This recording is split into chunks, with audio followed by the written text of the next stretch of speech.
জাতীয় থেকে আন্তর্জাতিক প্রান্তিক জনপদ থেকে নগর চারপাশে ঠিক কী ঘটছে এই মুহূর্তে তাই নিয়ে আয়োজন এখন চারদিক। সঙ্গে আছি আমি সিফাত শাহরিয়ার। ছোটখাটো সমস্যা দূরে রেখে দলগুলোকে আসন্ন নির্বাচনে অংশ নেয়ার আহ্বান জানিয়েছেন বিএনপির মহাসচিব মির্জা ফখরুল ইসলাম আলমগীর। আর দলের স্থায়ী কমিটির সদস্য সালাহুদ্দিন আহমেদ বলেছেন, আদর্শিক পার্থক্য থাকলেও সবাইকে ঐক্যবদ্ধ থাকতে হবে। একই অনুষ্ঠানে জামায়াতের সেক্রেটারি জেনারেল মিয়া গোলাম পরওয়ার বলেন, গণমাধ্যমের স্বাধীনতা লুণ্ঠন করেই একদলীয় শাসন কায়েম করেছিল দেশে। সকালে রাজধানীর শিল্পকলা একাডেমিতে দৈনিক নয়া দিগন্ত পত্রিকার ২১তম বর্ষপূর্তি অনুষ্ঠানে এসব মন্তব্য করেন তারা। বিএনপির স্থায়ী কমিটির সদস্য সালাহুদ্দিন আহমেদ বলেন, ঐক্যবদ্ধ হয়ে ফ্যাসিবাদের পুনরুত্থান ঠেকাতে হবে। আর মির্জা ফখরুল বলেন, মাওলানা নিজামী, সালাউদ্দিন কাদের সহ বিএনপি জামায়াত নেতাদের হত্যা করা হয়েছে। তিনি আরও বলেন, ঐক্যবদ্ধ থাকলে নির্বাচনের মাধ্যমেই গণতান্ত্রিক প্রক্রিয়ায় সবার উত্তরণ ঘটবে। এ সময় নতুন বাংলাদেশ নির্মাণে গণমাধ্যমকে দায়িত্বশীল ভূমিকা পালনের আহ্বান জানান তিনি। এই গণমাধ্যমের মধ্যে সংবাদপত্র এবং সংবাদ পরিবেশনের যে সংকট, নৈতিকতার যে সংকট আমরা দেখতে পাচ্ছি, এটা শুরু হয়েছে শিক্ষা ব্যবস্থাকে যখন থেকে সেকুলারাইজ করা হয়েছে তখন থেকে জ্ঞান, বিজ্ঞান, সভ্যতা, গণমাধ্যম, সভ্যতার মধ্যে কিন্তু নীতিহীনতা, অনৈতিকতা কিন্তু প্রবেশ করেছে। আমাদের মতামতের পার্থক্য থাকা সত্ত্বেও, আদর্শিক পার্থক্য থাকা সত্ত্বেও দেশের প্রশ্নে, এই দেশের গণতন্ত্র, স্বাধীনতা, সার্বভৌমত্বের প্রশ্নে সবাই আমরা ঐক্যবদ্ধ থাকবো। নিজামী সাহেব, জামান সাহেব, কাশেমি সাহেব এই পত্রিকার যে প্রকাশক ছিলেন তাকে সহ অনেকে মৃত্যুদণ্ড, সালাউদ্দিন সাহেব সহ তাদেরকে মৃত্যুদণ্ড দেওয়া হয়েছে মিথ্যা মামলায়। যে আমাদের ছোটখাটো সমস্যা এগুলোকে দূরে রেখে গণতান্ত্রিক ব্যবস্থাকে আমরা ফিরিয়ে আনার জন্য সবাই এই নির্বাচনে অংশ নেই।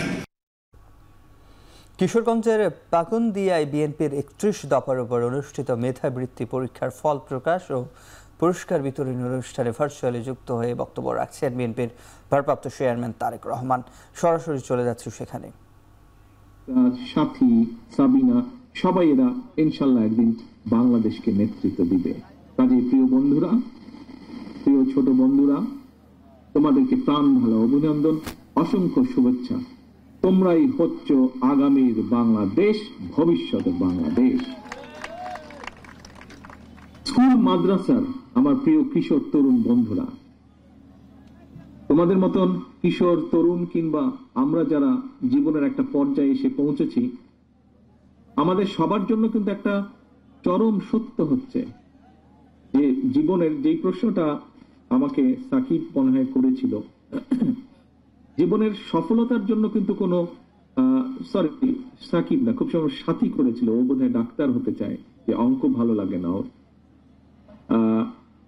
তার উত্তরে যদি আবারও বলতে হয় যে জীবনের সফলতার জন্য কিন্তু কোনো শর্টকাট, কোনো পন্থা নেই। কাজেই এখন তোমাদের হাতের কাছে হয়তো নানা রকম ইলেকট্রনিক্স গ্যাজেট থাকে, বিভিন্ন জনের হাতে স্মার্টফোন, ল্যাপটপ, ট্যাবলেট, ফলে প্রয়োজনীয় বা অপ্রয়োজনীয় নানা কিছু অনেক সময় দেখতে দেখতে সময় অপচয় হয়ে যায়। এবং এসব কারণে কিন্তু খেয়াল করেছি আমরা অনেকেই যে অনেকের পড়াশোনার মনোযোগও নষ্ট হয়ে যায়। এবং এই অবস্থায় কিন্তু সোশ্যাল মিডিয়ার নানা রকম প্রলোভন উপেক্ষা করে বিভিন্ন পর্যায়ে এই মেধা প্রতিযোগিতায় যারা অংশ নিয়েছে, আমি বিশ্বাস করি, আমি দৃঢ়ভাবে বিশ্বাস করি তোমরা সবাই মেধাবী যারা যারা অংশগ্রহণ করেছিলেন। কোনো কারণে এই প্রতিযোগিতায় যাদের অংশগ্রহণ করা হয়ে ওঠে নেই, আমি মনে করি তাদের মধ্যেও অনেক মেধাবী রয়েছে। কারণ প্রত্যেকটা মানুষের মধ্যেই কিন্তু কম বেশি সুপ্ত প্রতিভা লুকিয়ে থাকে। এবং আমাদের আগামী দিনের লক্ষ্যটাই হবে যে কেরাত প্রতিযোগিতায় ভালো তাকে বের করে নিয়ে আসা, যে হাদিসে ভালো তাকে বের করে নিয়ে আসা, যে অঙ্কে ভালো তাকে বের করে নিয়ে আসা, যে খেলায় ভালো তাকে বের করে নিয়ে আসা, এরকম সব প্রতিভাগুলোকে ধীরে ধীরে বের করে নিয়ে আসা এবং সুপ্ত প্রতিভা বিকাশের পথকে উন্মুক্ত করে দেওয়া। খন্দকার শামসুল আলম ফাউন্ডেশন স্বাধীনভাবে এই এলাকার ৮০, আমি যতটুকু শুনেছি ৮০টিরও বেশি স্কুল মাদ্রাসায় এক ঝাঁক মেধাবী ছাত্রছাত্রীকে পুরস্কৃত করে আমি মনে করি একটি গুরুত্বপূর্ণ বিশাল সামাজিক দায়িত্ব শুধু পালনই করেননি, একটি গুরুত্বপূর্ণ দায়িত্ব অব্যাহত রেখেছেন। আমি মনে করি আমাদের এরকম আরো বহু বাংলাদেশে আগামী দিনের জন্য এরকম শামসুল আলম ফাউন্ডেশন আমাদের দরকার। প্রিয় ছোট বন্ধুরা, শিক্ষার গুরুত্ব সম্পর্কে বিশ্বে বর্ণবাদ বিরোধী আন্দোলনের একজন মানুষের নাম তোমরা শুনেছ নিশ্চয়ই, নেলসন ম্যান্ডেলা। এই নেলসন ম্যান্ডেলার একটা ছোট্ট কথা আমি বলি। উনি বলেছিলেন যে শিক্ষাই হলো সবচেয়ে শক্তিশালী অস্ত্র। তুমি কিংবা তোমরা যেটাই পরিবর্তন করো, যা পরিবর্তনের জন্য ব্যবহার করতে পারো, অর্থাৎ শিক্ষাকে তোমরা যে কোনো ভালো পরিবর্তনের জন্য তোমরা ব্যবহার করতে পারো। এটা এমনই একটা অস্ত্র। তোমরা যারা আজকে এই অনুষ্ঠানে মেধাবী হিসাবে পুরস্কৃত হয়েছ, এর বাইরেও সারা দেশে অনেক রকম মেধাবী রয়েছে, এবং তোমরা শুধু বাংলাদেশ নয়, শিক্ষার আলো দিয়ে আমি বিশ্বাস করি আমাদের এখনো বর্তমানেও সারা বিশ্বে বহু জায়গায় বহু মেধাবী বাংলাদেশী আছে যারা সেই ভার্চুয়ালি যুক্ত হয়ে কথা বলছিলেন বিএনপির ভারপ্রাপ্ত চেয়ারম্যান তারেক রহমান। এদিকে জাতীয় নির্বাচনে দলীয় প্রতীক ব্যবহারের বিষয়ে ইসিকে চিঠি দেবে বিএনপি। রাজধানীতে লেবার পার্টির প্রতিষ্ঠাবার্ষিকী সম্মেলনে দলের স্থায়ী কমিটির সদস্য মেজর হাফিজ উদ্দিন আহমেদ বলেন, যারা বিএনপির পক্ষ থেকে নির্বাচনে অংশ নেবে তারা যেন ধানের শীষ প্রতীকে নির্বাচন করতে পারে সে বিষয়ে কমিশনকে অনুরোধ করবে বিএনপি। দুপুরে লেবার পার্টির 48তম প্রতিষ্ঠাবার্ষিকী সম্মেলনে তিনি এসব বলেন। নির্বাচনে পেছাতে হুট করে পিআর চাইছে জামাত। তার মতে পিআরের মাধ্যমে অযোগ্য লোকেরা সংসদে যাবে আর দুর্বল সরকার গঠন হবে। মেজর হাফিজ বলেন, বিএনপি ক্ষমতায় গেলে দেশের জনগণকে সামরিক প্রশিক্ষণ দেওয়ার ব্যবস্থা করা হবে। অভিযোগ করেন, বর্তমান অন্তর্বর্তী সরকারের কয়েকজন উপদেষ্টা একটি রাজনৈতিক দলের দিকে হেলে যাচ্ছে। নিরপেক্ষতার জন্য তাদের পদত্যাগ করার আহ্বান জানান তিনি। ছাত্রদের সাথে যেন তারা প্রতিযোগিতা করে সাফল্য লাভ করবে। এই পিআর একটা জিনিস, এটা তো জামাত ইসলামী কোনোদিন বলে নাই। হঠাৎ করে নির্বাচন ঘোষণা করার পর তখন তারা প্রথম দিকে বলেছে যে উচ্চ কক্ষে চায়, তারপর বলেছে উভয় কক্ষে তারা পিআর চায়। এই প্রপোর্শনাল রিপ্রেজেন্টেশন বা সংখ্যানুপাতিক নির্বাচন, আসন ভাগ, এটা যদি এতই ভালো হতো তাহলে প্রধান প্রধান গণতান্ত্রিক দেশ, ভারত, যুক্তরাষ্ট্র, যুক্তরাজ্য, এইসব দেশে তো এই সিস্টেমই হতো। আওয়ামী লীগ যেহেতু কলকাতায় অফিস নিয়েছে, তারা কলকাতা কেন, ভারতে যতগুলো প্রদেশ আছে সবখানেই তারা অফিস নিয়ে নেক এবং ওখানে নিবন্ধিত হয়ে যাক। ওইখানে আন্দোলন করে তারা তাদের দীর্ঘদিনে বাংলাদেশে যা কিছু করতে পারে না সেটা ওখানে বসে তারা সার্থক করুক। জামায়াতে ইসলামী ক্ষমতায় গেলে নারীদের দরজায় তালা পড়বে না, বরং খুলে দেয়া হবে বলে প্রতিশ্রুতি দিয়েছেন দলটির আমির ডাক্তার শফিকুর রহমান। যুক্তরাষ্ট্রের স্থানীয় সময় শুক্রবার রাতে নিউ ইয়র্কের বাফেলোতে সংবর্ধনা অনুষ্ঠানে একথা বলেন তিনি। সব ক্ষেত্রে নারীদের অধিকার নিশ্চিত করা হবে উল্লেখ করে জামায়াতে ইসলামীর আমির আরও বলেন, সবার মতো সংখ্যালঘুদের সম্মান ও অধিকারও নিশ্চিত করা হবে। বলেন, মেয়েদের যোগ্যতা অনুযায়ী বাইরে কাজ করবে এবং সব ক্ষেত্রে সম্মানের সাথে কাজ করবে, সেই পরিবেশে নিশ্চিত করা হবে। এছাড়া ক্ষমতায় গেলে সংখ্যালঘুদের সম্মান ও অধিকার নিশ্চিত করা হবে বলেও প্রতিশ্রুতি দিয়েছেন জামায়াতে ইসলামীর আমির।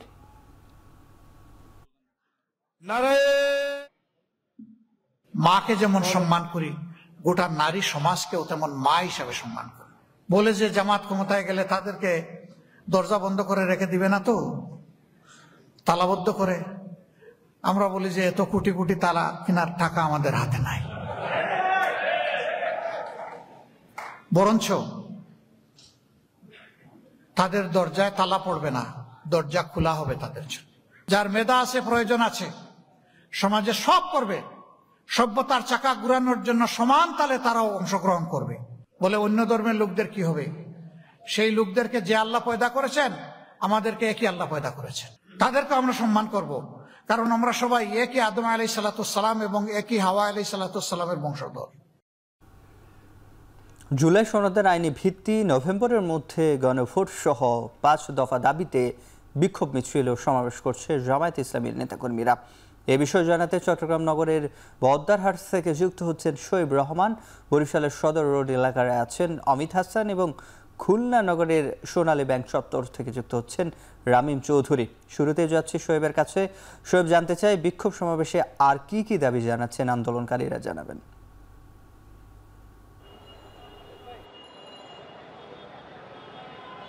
সিফাত, বহদ্দারহাট থেকে বিক্ষোভ মিছিলটি শুরু হয়ে মুরাদপুরে এসে সংক্ষিপ্ত সমাবেশের মধ্য দিয়ে কিছুক্ষণ আগে শেষ হয়েছে এবং সেই সমাবেশে বেশ কিছু বক্তব্য জামায়াতের নেতাদের পক্ষ থেকে এসেছে এবং সেখানে তারা বলছেন যে জুলাই সনদের আইনি ভিত্তি দিতে হবে এবং একই সাথে নভেম্বরের মধ্যে গণভোট এবং গণভোটের পরে জাতীয় নির্বাচনের আয়োজন করতে হবে।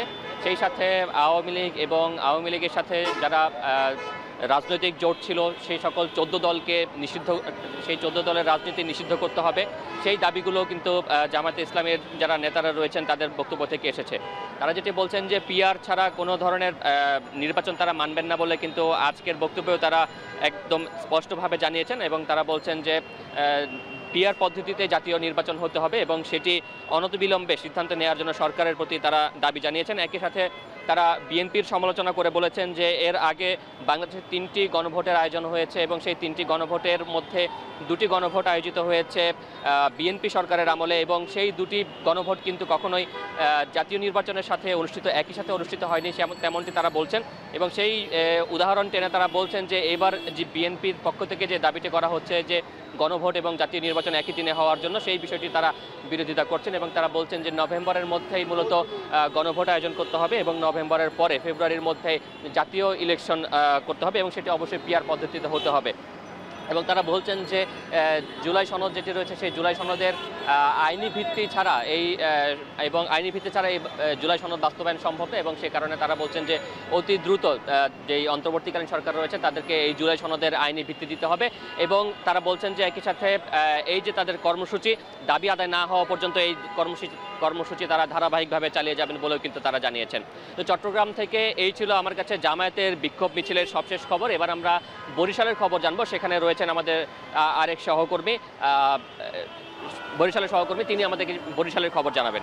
সোহেব, একটু জানিয়ে রাখি যে বরিশালে পিআর পদ্ধতি সহ 5 দফা দাবিতে বরিশালে যে ইসলামিক দলগুলো রয়েছে তারা বিকেল থেকেই কিন্তু বিক্ষোভ সমাবেশ করছেন এবং এই মুহূর্তে জামায়াত ইসলামের যে বিক্ষোভ মিছিল সেটি কিন্তু অনুষ্ঠিত হচ্ছে এবং আপনারা দেখছেন যে জামায়াত ইসলামের যারা মহানগরের নেতাকর্মীরা রয়েছেন বিভিন্ন ওয়ার্ড থেকেই তারা 4টা থেকেই কিন্তু এই সদর প্রাঙ্গণে এসে উপস্থিত হয়েছেন এবং তারা কিছুক্ষণ আগে একটি বিক্ষোভ মিছিলের পূর্বের যে বিক্ষোভ সমাবেশ সেটি কিন্তু তারা করেছেন এবং এই মুহূর্তে তারা একটি মিছিল বের করেছে এবং তারা বিভিন্ন দাবি করেছেন, তার মধ্যে প্রশাসনের দলীয়করণের প্রতিবাদে এবং সর্বস্তরের লেভেল প্লেইং ফিল্ড নিশ্চিত করা সহ 5 দফা দাবি তুলেছেন। এর মধ্যে একটি প্রধান দাবি ছিল পিআর পদ্ধতিতে নির্বাচন এবং এছাড়াও যে জুলাই সনদ বাস্তবায়নের দাবিও তারা করছেন। এই যে দাবিগুলো রয়েছে এই দাবিগুলো শেষ করেই তারা কিন্তু যে আগামী নির্বাচন দেওয়ার কথা রয়েছে সেটি করার কথা বলছেন এবং যতক্ষণ পর্যন্ত তাদের দাবি মেনে নেওয়া না হবে ততক্ষণ পর্যন্ত যে জাতীয় নির্বাচন, সংসদ নির্বাচন সেটি হবে না, এমনটাও তারা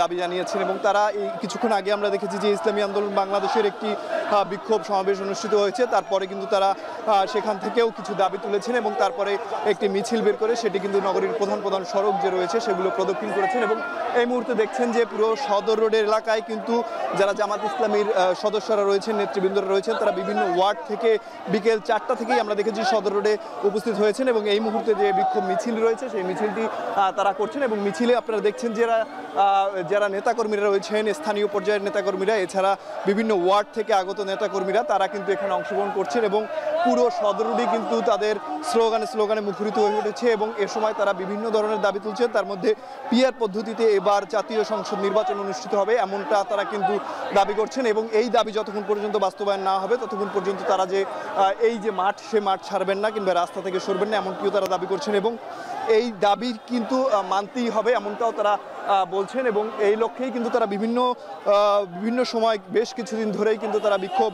সমাবেশ এবং মিছিল করছেন এবং তারই প্রেক্ষিতে আজকেও কিন্তু সারা দেশের মতো বরিশালেও এই বিক্ষোভ মিছিল অনুষ্ঠিত হচ্ছে এবং সমাবেশ অনুষ্ঠিত হচ্ছে।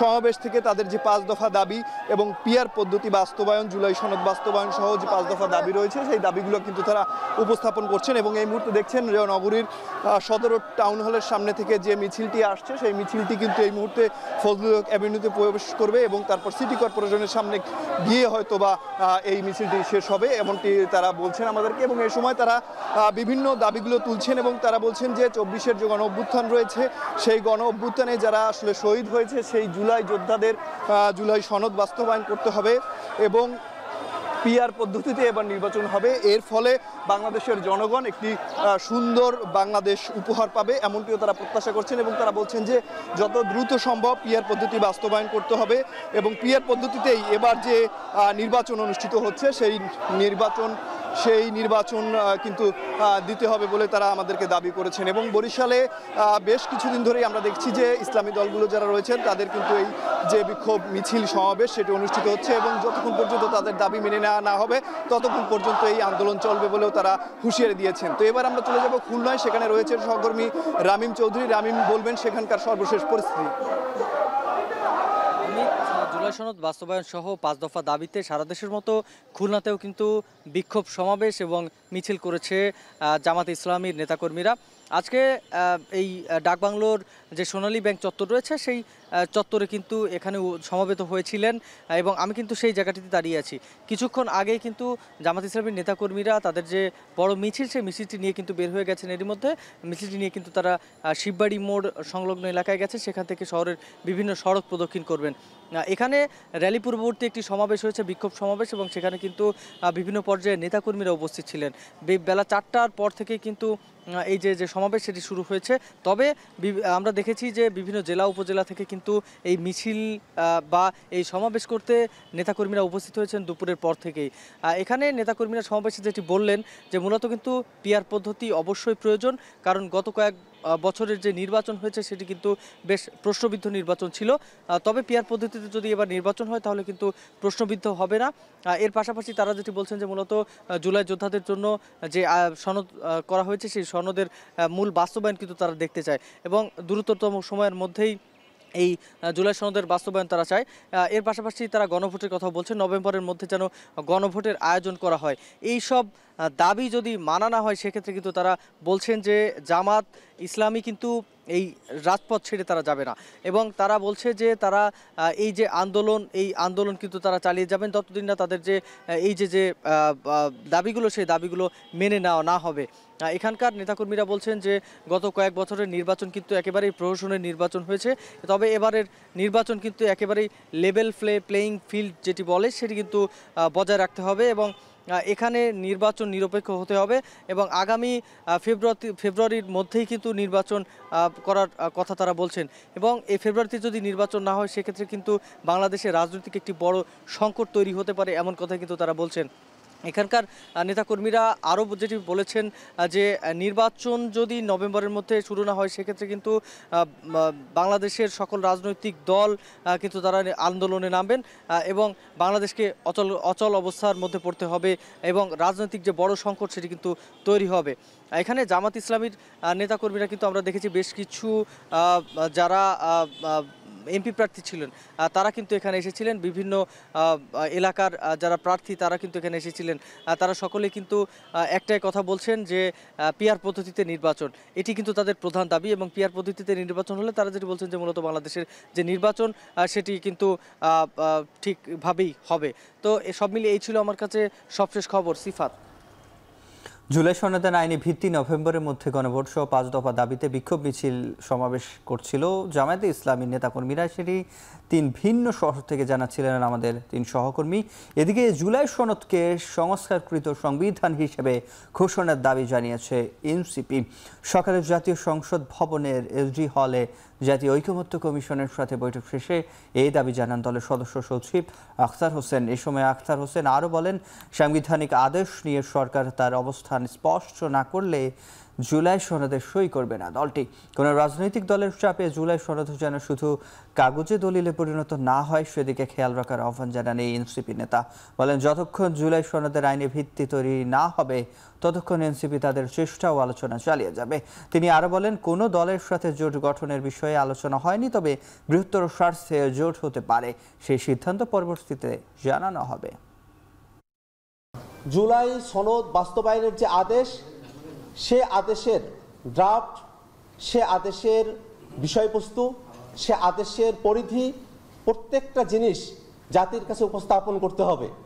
এই জুলাই সনদ সেটা জনগণের সার্বভৌম অভিপ্রায়ের অভিব্যক্তি হিসেবে ডক্টর মোহাম্মদ ইউনূস সরকার প্রধান হিসেবে এটাকে জারি করবেন এবং সামনের সংসদে কনস্টিটিউয়েন্ট পাওয়ার অ্যাপ্লাই করার মধ্য দিয়ে এটাকে একটা সংস্কারকৃত 2026-এর সংবিধান হিসেবে ঘোষণা করতে হবে এবং যতক্ষণ পর্যন্ত না জুলাই সনদের আইনি ভিত্তির জায়গা নিশ্চিত না হয় ততক্ষণ পর্যন্ত আমরা আমাদের এই চেষ্টা চালিয়ে যাব। ত্রয়োদশ জাতীয় নির্বাচনের আগে জুলাই সনদকে আইনি ভিত্তি দিতে সরকারের প্রতি আহ্বান জানিয়েছেন বাংলাদেশ খেলাফত মজলিসের আমির মামুনুল হক। তিনি হুঁশিয়ারি দিয়ে বলেন, ৭২-এর সংবিধান অনুযায়ী নির্বাচন হতে দেওয়া হবে না। জাতীয় নির্বাচনে উচ্চকক্ষ পিআর সহ ৫ দফা দাবিতে রাজধানীর মতিঝিলে গণমিছিলের আয়োজন করে দলটি। মতিঝিলের শাপলা চত্বর থেকে শুরু হয়ে মিছিলটি বায়তুল মোকাররম মসজিদের উত্তর গেটে গিয়ে শেষ হয়। মিছিল পরবর্তী সমাবেশে মামুনুল হক অভিযোগ করেন, বর্তমান অন্তর্বর্তী সরকারের কয়েকজন উপদেষ্টা একটি নির্দিষ্ট দলকে বিশেষ সুবিধা দেওয়ার চেষ্টা করছেন। এ সময় জাতীয় নির্বাচনের আগে লেভেল প্লেইং ফিল্ড নিশ্চিত করার আহ্বান জানান তিনি। সমাবেশে অনতিবিলম্বে বাংলাদেশে ইসকনের কার্যক্রম নিষিদ্ধের দাবি জানান বক্তারা।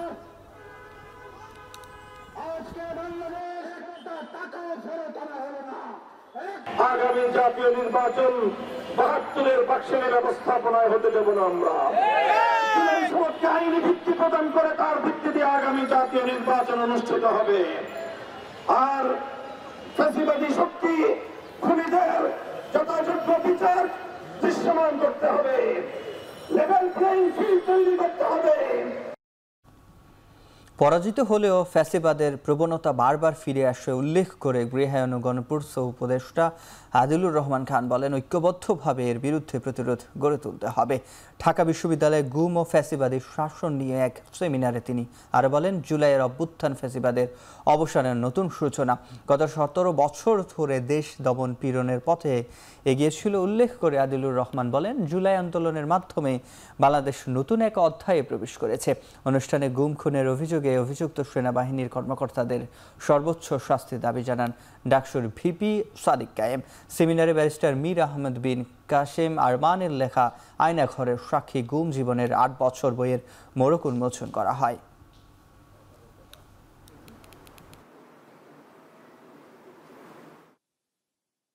আসুন যত বিপদ, আসুন যত হুমকি, যেমন এই দেশ থেকে এই দেশের মানুষের অধিকার আদায় করে থাকবো এই দেশে ইনশাআল্লাহ।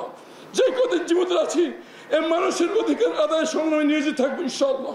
আমি আবার স্বপ্ন দেখি এমন বাংলাদেশের যেখানে থাকবে না আঞ্চলিকতার বৈষম্য, যেখানে থাকবে না মতাদর্শ ধর্ম নিয়ে বৈষম্য।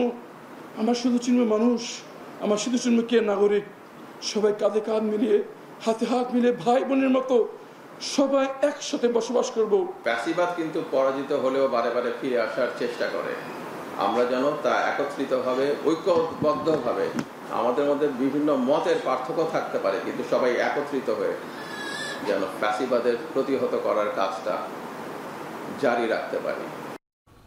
হযরত শাহজালাল আন্তর্জাতিক বিমানবন্দরের কার্গো ভিলেজে আগুনের ঘটনায় তদন্তে চীন, তুরস্ক, অস্ট্রেলিয়া ও ইংল্যান্ডের বিশেষজ্ঞদের আমন্ত্রণ জানানো হয়েছে বলে জানিয়েছেন স্বরাষ্ট্র উপদেষ্টা জাহাঙ্গীর আলম চৌধুরী। সকালে বিমানবন্দরে এই ই-গেট ও ক্ষতিগ্রস্ত কার্গো ভিলেজ পরিদর্শন শেষে স্বরাষ্ট্র উপদেষ্টা আরও বলেন, বিমানবন্দরে ই-গেট যত দ্রুত সম্ভব চালু করা যায় সেই চেষ্টা অব্যাহত আছে। সাংবাদিকদের এক প্রশ্নের জবাবে তিনি বলেন, আগুন লাগার ঘটনার সাথে কর্তৃপক্ষ ব্যবস্থা নিয়েছে। এ সময় প্রবাসী কর্মীদের পাসপোর্টের ফি কমাতে আলোচনা চলছে বলেও জানান জাহাঙ্গীর আলম চৌধুরী। এই অগ্নিকাণ্ডের ভিতরে যদি কোনো অব্যবস্থাপনা থাকে, এই জন্য আমরা 4টা দেশে ইনভাইট করছি তাদের আসার জন্য। ইংল্যান্ডকে ইনভাইট করা হয়েছে, আপনার অস্ট্রেলিয়ারে ইনভাইট করা হয়েছে, চায়নারে ইনভাইট করা হয়েছে, টার্কিরে ইনভাইট করা হয়েছে। তাদের স্পেশালিস্ট আমরা আনতে চাচ্ছি, তারা একটা ইনভেস্টিগেশন করে মানে কারণটা কি এবং কে দায়ী এটা তারা বের করতে পারবে। রাজধানীর মিরপুরের কালশির একটি বহুতল ভবনের 2টি ফ্লোর পুড়ে গেছে, তবে এই ঘটনায় কেউ হতাহত হয়নি।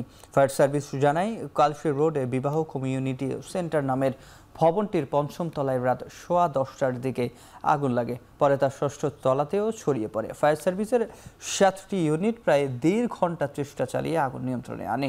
সেনা, পুলিশ, বিজিবি সদস্যরাও এ কাজে অংশ নেন। ফায়ার সার্ভিস জানায়, ভবনটির 5ম তলায় পরিত্যক্ত মালামাল ও ফার্নিচারে আগুনের সূত্রপাত হয়। এই ঘটনায় কেউ হতাহত হয়নি বলেও জানান তারা। এই বিল্ডিংটা মাঝে মাঝে দুই একটা ফ্লোর খালি আছে এবং যেই ফ্লোরে আগুন লেগেছিল ওখানে শুধু পরিত্যক্ত মালামাল, কাগজ, বিভিন্ন ফার্নিচারের পরিত্যক্ত পুরানো মালামাল, এগুলোতে আগুন জ্বলছিল। এখনো পর্যন্ত আমরা কোনো হতাহতের খবর পাইনি। আমার মনে হয় না যে কেউ আহত বা নিহত হয়েছেন। আর এটার আগুন কোথায় কি কারণে লেগেছিল, কত ক্ষতি হয়েছিল, এটা আমরা আসলে একটা তদন্ত হবে, তদন্তের পর আমরা বলতে পারবো। ব্রাহ্মণবাড়িয়ায় আধিপত্য বিস্তার নিয়ে দুই পক্ষের সংঘর্ষে একজন নিহত হয়েছেন, আহত হয়েছেন অন্তত 50 জন। পরিস্থিতি নিয়ন্ত্রণে পুলিশের পাশাপাশি ঘটনাস্থলেই উপস্থিত হয় সেনাবাহিনীও। ভোরে সদর উপজেলার বিরামপুর এলাকায় এই সংঘর্ষ হয়। প্রায় 5 ঘন্টা ধরে থেমে থেমে চলে সংঘর্ষ।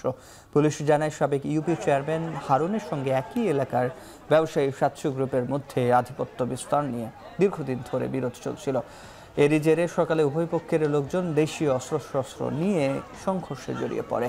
আহত হন অন্তত 50 জন। তাদের উদ্ধার করে আশপাশের বিভিন্ন হাসপাতালে নেওয়া হয়। এ সময় সাতশো গ্রুপের নাসির উদ্দিন নামে একজনকে মৃত ঘোষণা করে সদর হাসপাতালের চিকিৎসকরা। এদিকে সংঘর্ষের প্রায় 5 ঘন্টা পর পুলিশ ও সেনাবাহিনীর উপস্থিতিতে পরিস্থিতি নিয়ন্ত্রণে আসে। তবে এখনও এলাকায় থমথমে অবস্থা বিরাজ করছে।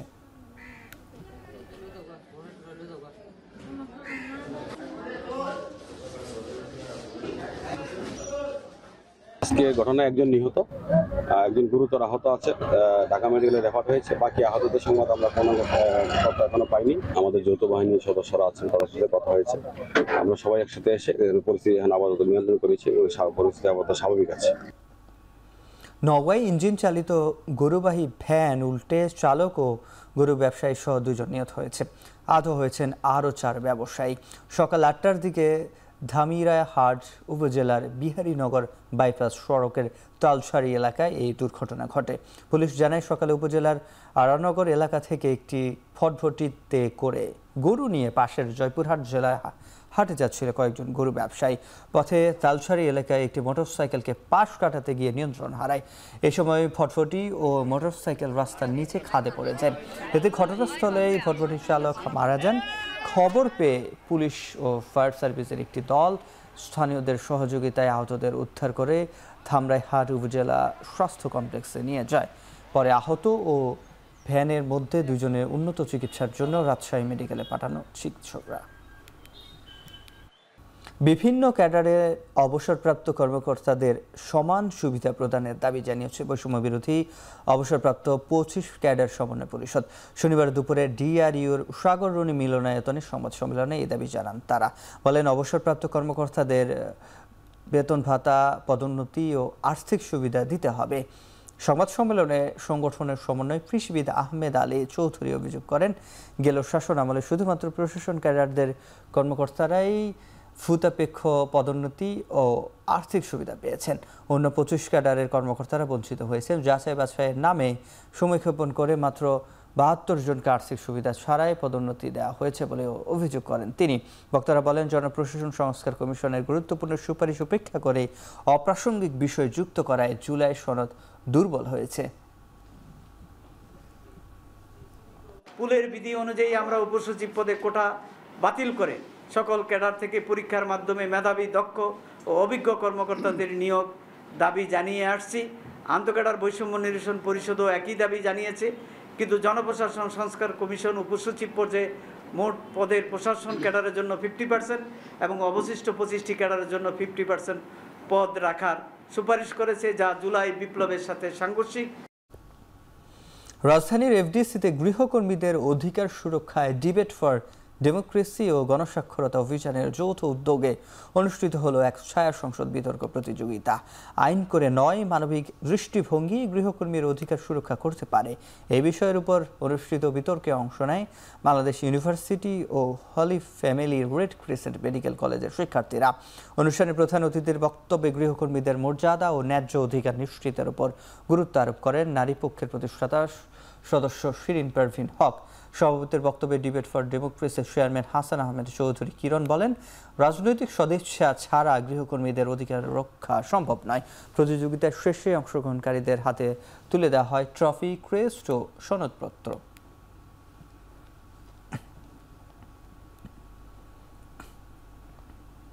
মিউচুয়াল ট্রাস্ট ব্যাংকের প্রতিষ্ঠাবার্ষিকী উদযাপনে এমটিবি ফাউন্ডেশন ও ইউসেফ বাংলাদেশের যৌথ উদ্যোগে ময়মনসিংহে উদ্বোধন করা হলো MTB Yusef skills training institute. শনিবার বেলা 11টায় ময়মনসিংহের মাসকান্দায় স্পন্দন ট্রেনিং ফ্যাসিলিটেশন সেন্টারে আয়োজিত উদ্বোধনী অনুষ্ঠানে উপস্থিত ছিলেন মিউচুয়াল ট্রাস্ট ব্যাংক পিএলসির চেয়ারম্যান রাশেদ আহমেদ চৌধুরী। এছাড়া ইউসেফ বাংলাদেশের সাবেক চেয়ারম্যান এ মতিন চৌধুরী সহ এমটিবি ও ইউসেফের বোর্ড সদস্য, কর্মকর্তা ও প্রশিক্ষণার্থীরা উপস্থিত ছিলেন। আলোচনায় জানানো হয়, কর্মসংস্থানের সুযোগ বাড়িয়ে তরুণ সমাজকে আত্মনির্ভরশীল করে অন্তর্ভুক্তিমূলক প্রবৃদ্ধি ত্বরান্বিত করাই এই প্রকল্পের মূল লক্ষ্য।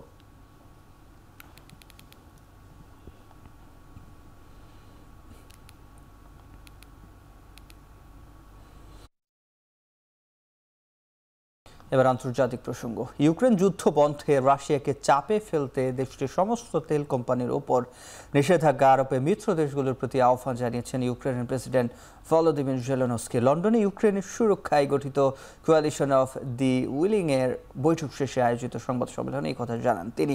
শুক্রবার জেলেনস্কির উপস্থিতিতে লন্ডনের আলোচনায় সরাসরি যোগ দেন ব্রিটিশ প্রধানমন্ত্রী কিয়ার স্টারমার। ন্যাটো মহাসচিব মার্ক রুট ছাড়াও নেদারল্যান্ডস ও ডেনমার্কের প্রধানমন্ত্রী।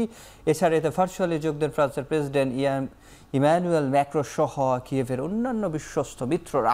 ইউক্রেনের বিমান প্রতিরক্ষা ও দূরপাল্লার সক্ষমতা বাড়াতে ইউরোপিয়ান দেশগুলোকে কিয়েভে সামরিক সহায়তা বাড়ানোর আহ্বান জানান ম্যাক্রো। এর আগে জেলেনস্কির সঙ্গে একান্ত বৈঠকে একই আহ্বান জানান স্টারমার। অন্যদিকে মস্কোর বৃহৎ তেল কোম্পানিগুলোর উপর যুক্তরাষ্ট্রের নিষেধাজ্ঞা দেশটিকে আর্থিক ক্ষতির মুখে কেবল বলে মনে করেন ন্যাটো মহাসচিব। তার ধারণা এতে বাধ্য হয়ে আলোচনার টেবিলে বসবেন পুতিন।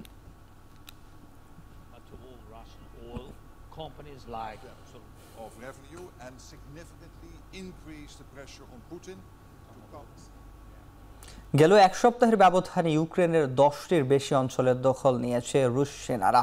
মস্কোর দাবি, শুক্রবার জেলেনস্কির সেনাদের সঙ্গে ফ্রন্ট লাইনে 82 বার সংঘাতে জড়িয়েছে পুতিন বাহিনী। এ সময় ভূপাতিত করা হয়েছে কিয়েভের Su-21 যুদ্ধ বিমান। সাময়িক যুদ্ধবিরতি নয়, ইউক্রেন যুদ্ধ বন্ধে স্থায়ী সমাধান চান রুশ প্রেসিডেন্ট। তবে এটা নিশ্চিত করতে হবে মস্কোর স্বার্থ, আর তাহলে যুক্তরাষ্ট্রের সঙ্গে সংলাপ করতে আগ্রহী হবে রাশিয়া। যুক্তরাষ্ট্রের সফরকালে এমনটাই জানিয়েছেন পুতিনের বিশেষ প্রতিনিধি কিরিল দিমিত্রিভ।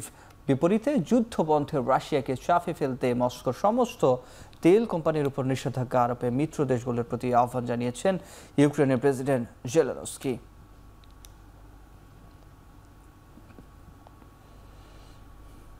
যুদ্ধবিরতি সত্ত্বেও সীমান্ত দিয়ে ইসরায়েল ত্রাণ সরবরাহ সীমিত করায় গাজাবাসীর দুর্ভোগ কমেনি বলে তথ্য দিয়েছে জাতিসংঘ।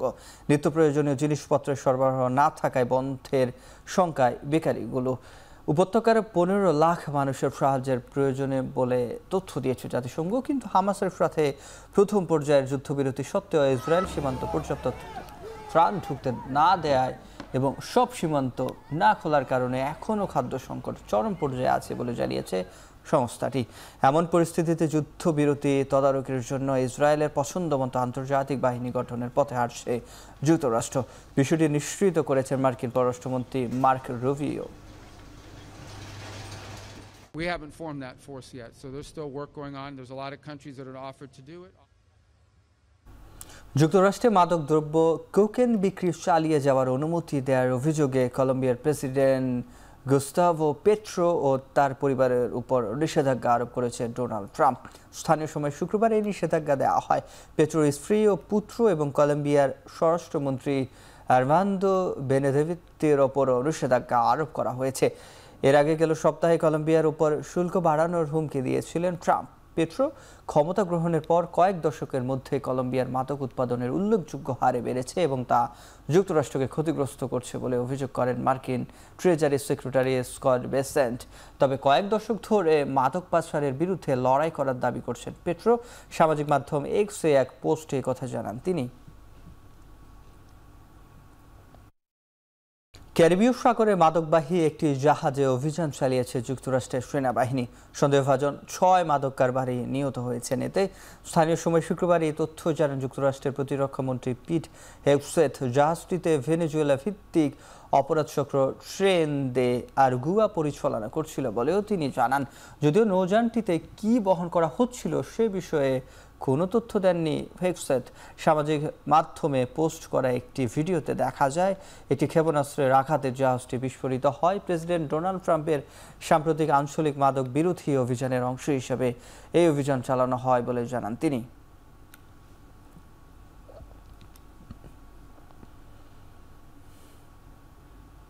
এশিয়া সফরে চীনের প্রেসিডেন্ট শি জিনপিং এর সঙ্গে বৈঠক নিয়ে বেশ আশাবাদী মার্কিন প্রেসিডেন্ট ডোনাল্ড ট্রাম্প। চীনের উপর ওয়াশিংটনের আরোপ করা 157% শুল্ক স্থায়ী হবে না বলেও মনে করেন তিনি।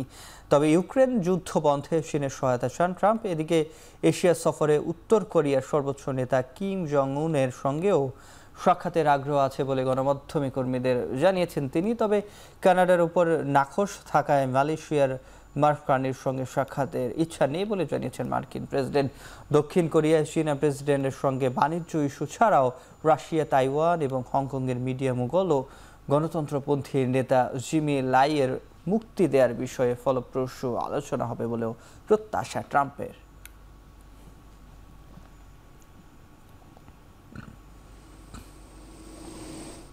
দীপাবলির পর বায়ুমানের চরম অবনতি হওয়ায় ভারতের নয়াদিল্লিতে হাসপাতালগুলোর জরুরি বিভাগে বাড়ছে রোগের চাপ। বায়ুমানের বেহাল দশা পার্শ্ববর্তী দেশ পাকিস্তানেও।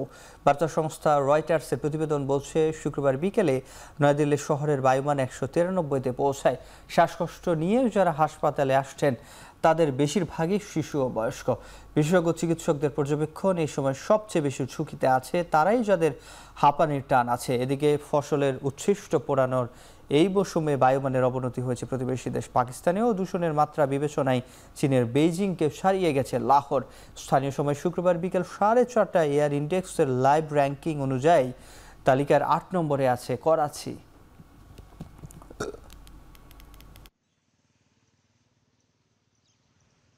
এবার খেলার প্রসঙ্গ। আর্চারি চ্যাম্পিয়নশিপ ও জাতীয় ফুটবল দলের ম্যাচে স্টেডিয়ামে ব্যবহার নিয়ে বাফুফে ও আর্চারি ফেডারেশনের সৃষ্ট জটিলতার সমাধান খুঁজছে ক্রীড়া মন্ত্রণালয়। আর্চারি ইভেন্টের জন্য আর্মি স্টেডিয়াম ভালো বিকল্প। সম্ভাব্য ভালো জায়গাতেই আর্চারি চ্যাম্পিয়নশিপ আয়োজন করা হবে বলে জানিয়েছেন যুব ও ক্রীড়া উপদেষ্টা আসিফ মাহমুদ সজীব ভুঁইয়া। আর্মি স্টেডিয়ামও যথেষ্ট বড় স্টেডিয়াম এবং সেখানেও যথেষ্ট ম্যানেজ করে রাখা হয় স্টেডিয়াম। আর বেস্ট হতো আমি যেটা বললাম এখানেই করাটা, কিন্তু এখানে আমরা পারছি না কারণ ফুটবল আপনারা জানেন যে আমরা এখন প্রায়োরিটি একেবারে আছে যে ফুটবলের প্রতি, এবং ওই ম্যাচগুলো ইন্ডিয়ার সাথে এবং গ্রানাডার সাথে একই খুব কাছাকাছি সময়ে 2টা ম্যাচ। তো সেই কারণে আমরা দুঃখজনকভাবে পারছি না এখানে করতে, বাট আমরা সুইটেবল এবং বেস্ট পসিবল প্লেসেই আয়োজন করব। অনিশ্চয়তা কাটিয়ে অস্ট্রেলিয়ার টি20 ফ্র্যাঞ্চাইজি লিগ বিগ ব্যাশের জন্য খেলোয়াড়দের অনাপত্তিপত্র দিচ্ছে পাকিস্তান ক্রিকেট বোর্ড। ক্রিকেট অস্ট্রেলিয়ার প্রধান নির্বাহী বিষয়টি নিশ্চিত করেছেন। এশিয়া কাপের ফাইনাল হারের পর পিসিবি তাদের খেলোয়াড়দের দেশের বাইরে ফ্র্যাঞ্চাইজি লিগে অংশগ্রহণ বন্ধের সিদ্ধান্ত নেয়। কোনো কারণ ব্যাখ্যা করা না হলেও খেলোয়াড়দের জাতীয় দলের প্রতি অধিক মনোযোগী করতেই এমন সিদ্ধান্ত নেওয়া হয়েছিল বলে জানানো হয়। এতে করে বিগ ব্যাশের পাশাপাশি বিশ্বের বিভিন্ন লিগে আগে চুক্তিবদ্ধ থাকা পাকিস্তানি তারকাদের খেলা নিয়ে শঙ্কা দেখা দেয়। তবে শেষ পর্যন্ত ক্রিকেট অস্ট্রেলিয়ার অনুরোধে খেলোয়াড়দের অনাপত্তিপত্র দিতে সম্মত হয়েছে পিসিবি। বিগ ব্যাশের আগামী আসরে 6টি আলাদা দলের 6 জন পাকিস্তানি ক্রিকেটারকে খেলতে দেখা যাবে।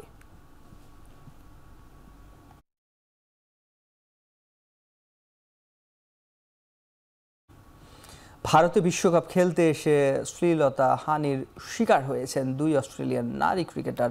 তাদের অভিযোগের ভিত্তিতে এরই ম্যাচে একজনকে আটক করেছে ইন্দোর পুলিশ। ভারতের একাধিক গণমাধ্যম জানায় ইন্দোরে দক্ষিণ আফ্রিকার বিপক্ষে ম্যাচের আগে টিম হোটেলের বাইরে 2 নারী ক্রিকেটারের সঙ্গে অশালীন আচরণ করেন এক মোটরসাইকেল আরোহী যুবক। 2 অস্ট্রেলিয়ান ক্রিকেটার সে সময় একটি ক্যাফেতে যাচ্ছিলেন বলে নিশ্চিত করেছে ক্রিকেট অস্ট্রেলিয়া।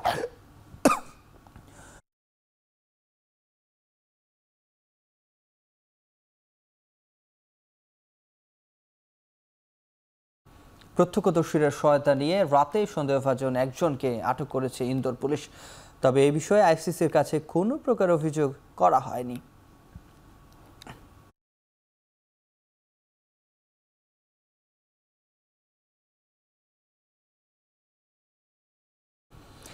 ইনজুরির কারণে ইংল্যান্ডের বিপক্ষে আসন্ন ওয়ানডে সিরিজ থেকে ছিটকে গেলেন নিউজিল্যান্ডের পেস বোলার কাইল জেমিসন। ইংল্যান্ড সিরিজের প্রস্তুতিমূলক অনুশীলন করতে গিয়ে শনিবার পেশিতে টান লাগে জেমিসনের, আর তাতেই রবিবার থেকে শুরু হতে যাওয়া 3 ম্যাচের ওয়ানডে সিরিজ থেকে ছিটকে পড়েন জেমিসন। এর আগে 2024 সালে ইনজুরির কারণে 1 বছরের বেশি সময় খেলার বাইরে ছিল এই কিউই বোলার। এছাড়াও এর আগে ইনজুরির প্রবণ কাইল জেমিসন ভুগছেন স্ট্রেস, ফ্র্যাকচার, ব্যাক পেইনের মতো সমস্যায়। কিউ কোচ রব ওয়াল্টার দলের অন্যতম পেস বোলারকে নিয়ে কোনো ঝুঁকি নিতে চান না, বরং জেমিকে প্রস্তুত করতে চান 5 নভেম্বর অকল্যান্ড ম্যাচ দিয়ে শুরু হতে যাওয়া ওয়েস্ট ইন্ডিজ সিরিজের জন্য।